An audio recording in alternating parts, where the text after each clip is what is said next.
नमस्कार।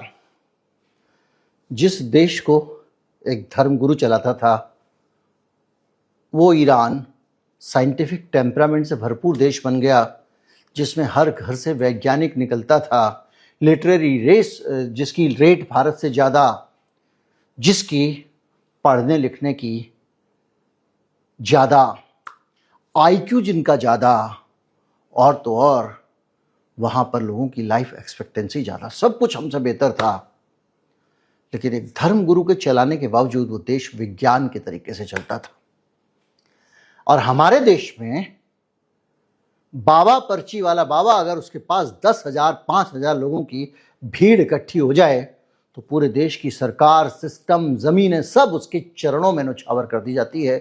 पहले हमने एक और फड़कती आंख वाले बाबा को देखा था, कैसे पूरे सिस्टम ने उसको लाद दिया, ओवरवेल्म कर दिया। सारे नेताओं ने, इसके पास इतने वोट हैं, इसके इशारे से वोट पड़ते हैं, देश किसका है, ले जाओ, मुझे सत्ता दे दो।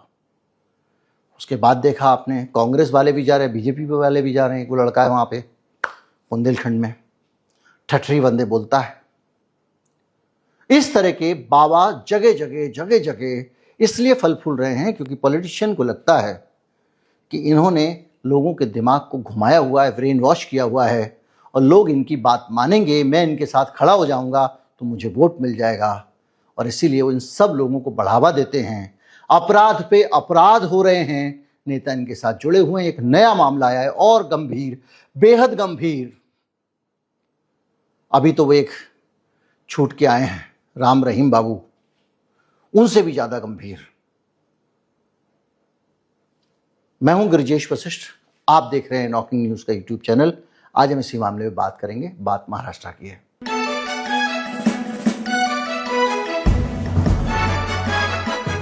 महाराष्ट्र के नासिक में एक कैप्टन साहब हैं। आप बताइए कि एक आदमी नेवी में कैप्टन रह चुका हो, अच्छी खासी कमाई करता हो, बढ़िया हालत में हो, पढ़ा लिखा हो, उस आदमी को 67 साल की उम्र में ये कैसे सूझा होगा कि मैं कुछ और काम धंधा कर लूं। अपने कैप्टन होने और अंग्रेजी बोलने का फायदा उठा के उसको लगा मैं बाबा बन जाता हूं, भाषण बढ़िया दूंगा, उपदेश बढ़िया दूंगा, कुछ चमत्कार दिखाऊंगा, कुछ झटकारे लगाऊंगा। अभी तक मुझे जितने भी गहरे समझदार लोग मिले हैं अध्यात्म के, सब कहते हैं चमत्कार जैसी चीज संभव नहीं है, शंकराचार्य समेत। खैर, लेकिन जनता को क्या चाहिए? इस देश में परेशान बेहाल गरीब लोग हैं, उनका जीवन समस्याओं से भरा हुआ है। किसी का धंधा नहीं चल रहा, उसको क्या पता कि देश की इकोनॉमी के कारण तेरी दुकान नहीं चल रही है। वो परेशान है, मैं दुकान खोलता हूं, किसी ने मेरी दुकान बांध दी है, किसी ने उस पर टोटका कर दिया, इसी में परेशान है। और जो जितना परेशान है, बाबाओं के लिए सबसे सरल निशाना वही आदमी है। और इसी सिलसिले में ये कैप्टन, जिसका नाम है अशोक कुमार खरात, उसकी लॉटरी लग जाती है, उस आदमी की किस्मत खुल जाती है। इस आदमी ने न्यूमरोलॉजिस्ट और ज्योतिषाचार्य खुद को बताया। अब इसमें कौन सा रॉकेट साइंस बचा है भाई? वो जैसी भी विद्या है उसका, उस पर मैं नहीं जाऊंगा। ज़्यादातर ज्योतिषी कहते हैं 70% मामलों में 70% सच होती है वो, ऐसा किसी ने कहा, वो भी ज्योतिष वाले ने। तो वो तो आप कंप्यूटर के अंदर सब कुछ आ गया है, डालो तुरंत निकाल के दे देता है, जो आप कैलकुलेट करते हो वो सब उसको पता है, जो भी है। खैर जो भी है, लेकिन ये बहुत अलग तरह का कुछ बताते होंगे। कुल मिला के ये प्रसिद्ध हो गए। और कनाडा कॉर्नर है एक नासिक में, वहां पर उन्होंने ऑफिस, और वहीं पे एक सिन्नर जगह है, वहां पर एक टेम्पल ट्रस्ट बनाया। ट्रस्ट भी अपने आप में बड़ी अच्छी कमाई का धंधा है। आप सब कुछ करते हो, सबके मालिक होते हो, लेकिन आपको कोई रिस्क नहीं होता है, क्योंकि ना अगर वो कुछ भी करे ट्रस्ट, आप उसके जिम्मेदार नहीं हो, और सारी कमाई आपकी होती है लेकिन आपकी कहलाती नहीं है। क्योंकि कैप्टन ने हर हालत में ये पैसा बनाया, इतना साम्राज्य खड़ा कर लिया, 100 करोड़ रुपए उसके पास था। और अगर आप उसके पास एक बार जाना चाहते हैं तो 50 लाख रुपए तक का चार्ज करता था, मीडिया रिपोर्ट्स के मुताबिक। 20 मार्च के आसपास नासिक क्राइम ब्रांच यूनिट ने उसे गिरफ्तार कर लिया। अब इतना पहुंचा हुआ बाबा था, अगर इतना उसके पास प्रतापी बाबा था, तो गिरफ्तार कैसे हो गया? उसका केस जो खुला वो राम रहीम के भी पिताजी थे। 35 साल की महिला ने एक एफआईआर दर्ज कराई। 22 दिसंबर से 2025 तक लगातार 3 साल तक उस महिला को बार बार डराकर धमकाकर ब्लैकमेलिंग करके ये भाई साहब एप्स्टीन बने हुए थे। वो तो खैर बहुत ही कमीना था, उससे कोई तुलना नहीं की जा सकती।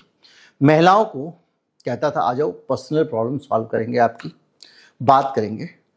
ऑफिस में बुलाता था, पूजा पाठ कराने के नाम पे इंटॉक्सिकेट कर देता था, यानी नशे की दवाएं दे देता था। उसके बाद में उनको हिप्नोटाइज करता, उनका यौन शोषण करता और बाद में कहता तुम्हारा हस्बैंड मर जाएगा भाई, अब तो दिख रहा है मुझे, और ये कह के शोषण करता। उसके घर पे 58 आपत्तिजनक वीडियो मिले हैं, पेन ड्राइव और एक कोने में छिपा हुआ कमरा था उसके अंदर, जिसमें 58 महिलाएं हैं। और कुछ जगह बताया गया पिस्तौल कारतूस के बहुत, वो तो खैर रहते ही है। 58 महिलाओं को एक्सप्लॉइट किया उसने, और अभी केवल एक महिला की शिकायत आई है। एसआईटी गठित की गई है, इसके लिए खास जांच टीम बनाई गई है। आईपीएस अधिकारी तेजस्विनी सतपुते के नेतृत्व में स्पेशल टीम बनाई है। उनको 24 मार्च तक रिमांड पर भेज दिया गया है। और नासिक कोर्ट ने कहा यह तो बड़ा सीरियस मामला है। भाई एक बात बताइए, ये जो सीरियस मामला चला आ रहा है, इतने समय से चला आ रहा है, दिखाई नहीं दे रहा? मेरे ख्याल से जो धार्मिक इस तरह की सेवाएं होती हैं, इन सब सेवाओं के ऊपर एक कुछ ना कुछ तो संकुश लगाना चाहिए। ये मतलब कहीं ना कहीं, अभी पिछले दिनों में देख रहा था एक आदमी था ऐसे माथे पे उंगली लगाता है, वहीं पे तड़पते तड़पते तड़पते तड़पते तड़पते तड़पते गिरने लगती। क्या ड्रामेबाजी है यार। कोई इधर मौलवी साहब एक फूंक मारते हैं तो कुछ हो जा रहा है, सारे ड्रामे चल रहे हैं। हालत यह है कि रूपाली चाकणकर, महिला राज्य आयोग की पूर्व अध्यक्ष, उनका एक वीडियो आया है, वायरल हुआ है। क्या कर रही हैं उसमें? इन बाबा जी के पैर धो रही हैं मैडम। कौन है ये? महिला आयोग की अध्यक्ष थी। आप कल्पना कर लीजिए, इस्तीफा दिया उन्होंने। अगर महिला आयोग की अध्यक्ष, जिसको महिलाओं की सुरक्षा करना है, महिलाओं की रक्षा करना है, महिलाओं के का साथ देना है, उनकी बेहतर स्थिति के लिए काम करना है, उसके अध्यक्ष पांव धो रही है उनके बाबा जी के। कौन से सीडी वाले बाबा? कई नेताओं के साथ उसके फोटो है, जिसमें अमित शाह हैं, देश के गृह मंत्री एकनाथ शिंदे, देवेंद्र फडणवीस महाराष्ट्र के मुख्यमंत्री, अजित पवार, शरद पवार, और उनकी मीटिंग फोटो, सबकी बातें दावे हैं। अलग अलग पार्टियों के नेता हैं और उसे इन्फ्लुएंशियल फिगर्स बताते थे। आप कल्पना कीजिए कि एक ज्योतिषी के पास सिर्फ वोट है, और जिन लोगों को देश चलाना, चीज़ों को ठीक रखना है, ये सब लोग उसके पीछे पीछे घूम रहे हैं। मैं ये नहीं कहता कि वो बुरे कामों में भागीदार थे, परंतु उस ज्योतिषी के प्रोफाइल में ऐसा कुछ नहीं था कि एक देश का गृह मंत्री उसके साथ खड़े होकर फोटो खिंचाए। ना तो उतना बड़ा प्रबुद्ध था वो, ना उतना बड़ा वो बौद्धिक व्यक्ति था, ना कोई कवि था, ना साहित्यकार था, ना फिल्मकार था। एक फ्रॉड था, अपराधी था। मान लिया कि उसके अपराध के बारे में नहीं पता था, लेकिन उसके बावजूद क्या एक ऐसा सड़क छाप ज्योतिषी, ट्रस्ट चलाने वाला ज्योतिषी इस बात का अधिकारी है कि देश के बड़े बड़े लोग, मुख्यमंत्री वगैरह वगैरह, उस आदमी को अपने साथ खड़ा करें? ये अपने आप में बड़ा मसला है। कई सारे मौकों पे, मैं इसमें बहुत सारी बातें नहीं करूंगा। बार बार एक नेताजी का नाम आ जाता, अच्छा नहीं लगता। बार बार एप्स्टीन का नाम आ जाता, अच्छा नहीं लगता। लेकिन सीधी सी बात यह है कि इस देश में जब तक मूर्ख रहेंगे, अशिक्षा, रील आती है भाई, रील पे रोज आता है 4 जगह फॉरवर्ड कर दो नहीं तो तुम्हारा बाप मर जाएगा। लोग फॉरवर्ड कर रहे हैं यार। नीचे लिख दो कमेंट में हर हर गंगे वरना ये हो जाएगा। अरे कब निकलोगे भाई? 21वीं शताब्दी में आ गए हो भारत के लोगों। कोई अंधविश्वास कहता है तो कोई उसमें आ जाता है, हमारे ही धर्म पे क्यों सवाल उठा रहे हो? सारे धर्म वाले ऐसे ही हैं, अलग अलग तरीके से। नाटकबाजियां चल रही हैं, फ्रॉड चल रहे हैं, ठगा जा रहा है लोगों को अमेज किया जा रहा है। मदारी के जादू, वही आदमी जो है वो वहां सड़क किनारे बैठ के मजमा लगा के जब कुछ सामान, गोलियां वोलियां गायब करता है, तो वो तो इंटरटेनमेंट है।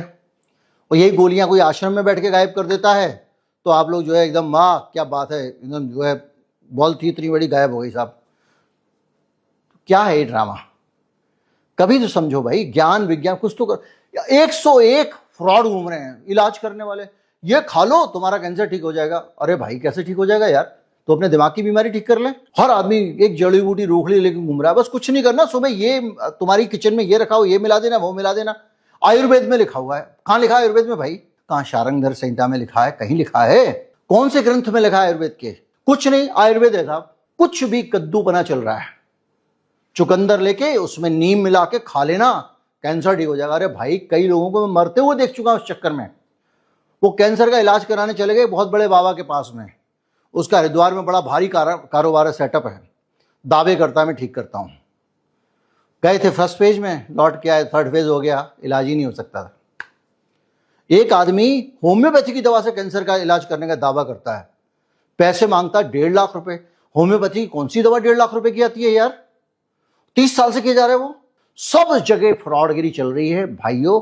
इसलिए साइंटिफिक टेम्परामेंट लाओ, वैज्ञानिक तरीके से सोचना शुरू करो, वरना इस तरह के लोग हमारी माता बहनों को कभी बेवकूफ बनाते हैं, कभी हमारा पैसा ठगते हैं, कभी अभी एक और बाबा मिला नकली नोट छापता था वो। जो भी है, ये वीडियो मुझे इसलिए लगा कि आप तक पहुंचाना चाहिए, क्योंकि ये बहुत ज़रूरी है। कोई चमत्कार नहीं होता धरती पे, कोई भविष्य बताने का सिस्टम जब तक वो साइंटिफिक नहीं है उसको मत मानिए। और फर्जी फ्रॉड वाले भी सब जगह साइंस चिपका देते हैं साथ में, बहुत साइंटिफिक है साहब। तो साइंटिफिक है तो हम साइंस को ही मान लेंगे ना भाई, तेरे साइंटिफिक को क्यों मानेंगे हम? तो जो भी है, ये बहुत ही चिंता की बात है। ये महिलाएं बेचारी इतना इतना पैसा खर्च के ये करके जाती थी, नशा देके उनको ब्लैकमेल करते थे, हस्बैंड मर जाएगा, ये हो जाएगा। ये कहानी की बहुत सारी स्टोरीज हैं इसके अंदर जिनको मैंने नहीं रखा है सिंपल तरीके से, क्योंकि मैं आपको समझाना चाहता था। नमस्कार, जय हिंद।